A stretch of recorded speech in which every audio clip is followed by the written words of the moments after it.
നിങ്ങൾ asthma allergy വരുമ്പോൾ cetirizine പോലുള്ള ഗുളികകളും ഇൻഹേലേഴ്സും എടുത്ത് താൽക്കാലികമായി സിംറ്റംസിനെ ഇല്ലാതാക്കുകയാണ് ചെയ്യുന്നത്.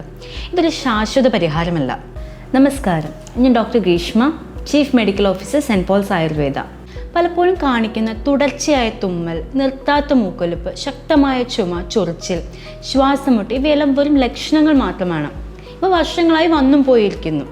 സിട്രസിൻ പോലുള്ള ആൻറ്റിഹിസ്റ്റമിൻസ്, ഇൻഹേലേഴ്സ് ഒക്കെ എടുത്ത് നമ്മൾ ഈ ലക്ഷണങ്ങളെ താൽക്കാലികമായി അടിച്ചമർത്തുകയാണ് ചെയ്യുന്നത്. അതായത് രോഗത്തിൻ്റെ റൂട്ട് കോസ് കണ്ടെത്താതെ ചികിത്സ തുടരുന്നു.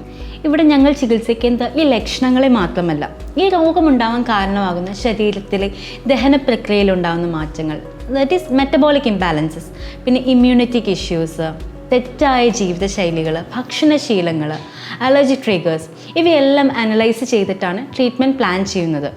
ഇവിടെ ഓരോ രോഗിക്കും ഒരേ ട്രീറ്റ്മെൻ്റ് അല്ല. ഓരോ വ്യക്തിയുടെയും ശരീരപ്രകൃതി, ജീവിതചര്യ അതൊക്കെ അസസ് ചെയ്തിട്ട് അലർജിക്ക് കാരണമാകുന്ന ഇത്തരം കാര്യങ്ങളെ വേരോടെ മാറ്റുകയാണ് ചെയ്യുന്നത്. അതിനു വേണ്ടിയിട്ടുള്ള പേഴ്സണലൈസ്ഡ് ആയിട്ടുള്ള ആയുർവേദിക് ട്രീറ്റ്മെൻറ്റ് പ്ലാൻ ആണുള്ളത്. അതുകൊണ്ട് തന്നെ ലോങ് ടേം റിലീഫ് ഉറപ്പ് നൽകാൻ നമുക്ക് സാധിക്കും.